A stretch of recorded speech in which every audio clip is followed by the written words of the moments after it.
Love you viewers.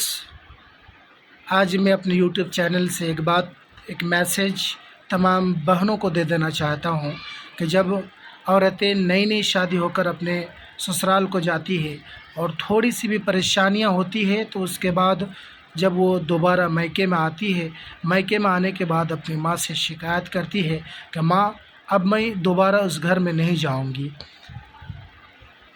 माँ अपनी बेटी से कहती है ठीक है मत जा, मैं भी दोबारा तुमको ज़बरदस्ती नहीं भेजना चाहता हूँ। तो माँ अपनी बेटी से बोलती है बेटी ज़रा सा किचन चलो मेरे साथ। वो अपनी माँ के साथ किचन जाती है। उनकी माँ गैस को जलाती है और 3 चूल्हे पे 3 बर्तन डाल देती है।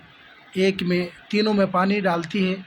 पानी जब थोड़ा सा गर्म हो जाता है, एक में कॉफ़ी, एक में अंडा, दूसरे में आलू डालती है और गर्म करती है। जब वो थोड़ा गर्म हो जाता है, कॉफ़ी अपना शक्ल इख्तियार कर लेता है, अंडा उबल जाता है और आलू भी पक के तैयार हो जाता है। तो माँ इन तीनों चीज़ों को उतारती है, कॉफ़ी को अपने कप में डाल करके बेटी को भी देती है, ख़ुद भी पीती है। उसके बाद बोलती है कि बेटी ये देखो कितनी टेस्टी है, कितनी मज़ेदार है, कितना अच्छा है, पीने में कितना मज़ा आ रहा है। उसके बाद फिर अंडे की तरफ आती है और अपनी बेटी को बोलती है बेटी ये देखो अंदर से अंडा कितना नरम होता है, कितना लचीला होता है, पानी पानी रहता है, लेकिन जब उसको आग में डाला जाता है, गरम किया जाता है, तपाया जाता है तो वो सख्त हो जाता है।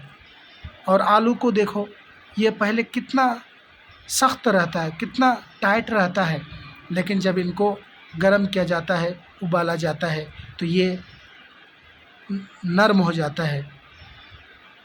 तो बज़ाहिर इन तीनों चीज़ों को कितनी मुसीबतें, कितनी परेशानियाँ, कितने दुखों का सामना करना पड़ता है कि इनको आग में गर्म किया जाता है, आग में तपाया जाता है, लेकिन बाद में ये कितना मज़ेदार बन जाता है। कॉफ़ी टेस्टी हो जाता है, अंडा सख्त होकर खाने में मज़ा आ जाता है, आलू नरम होकर के वो अलग शक्ल इख्तियार करके वो अलग मज़ा आता है।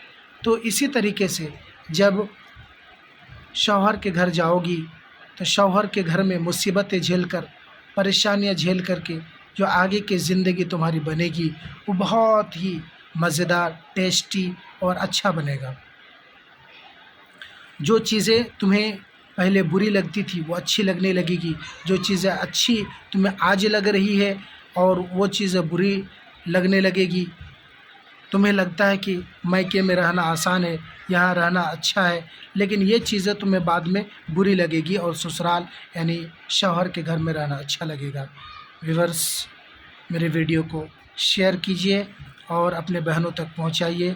तमाम बहनें जो अपनी ख्वाब व ख़यालों में मस्त होकर शौहर के घर नहीं जाना चाहती और अपना घर तोड़ना चाहती है, वो दोबारा इस सोच से बाहर आ कर के वो अपनी ज़िंदगी को बनाएं और शौहर के घर को ही सुकून का ज़रिया समझें। क्योंकि जब वो शौहर के घर को छोड़ कर के चली जाती है, दोबारा उस घर में जाने को और लाने को उसे मन नहीं करता, फिर उनका घर उजड़ जाता है, ज़िंदगी भर उनको पछतावे के अलावा कुछ नहीं मिलता।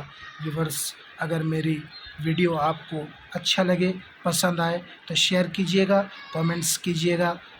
लव यू, टेक केयर, अस्सलाम वालेकुम।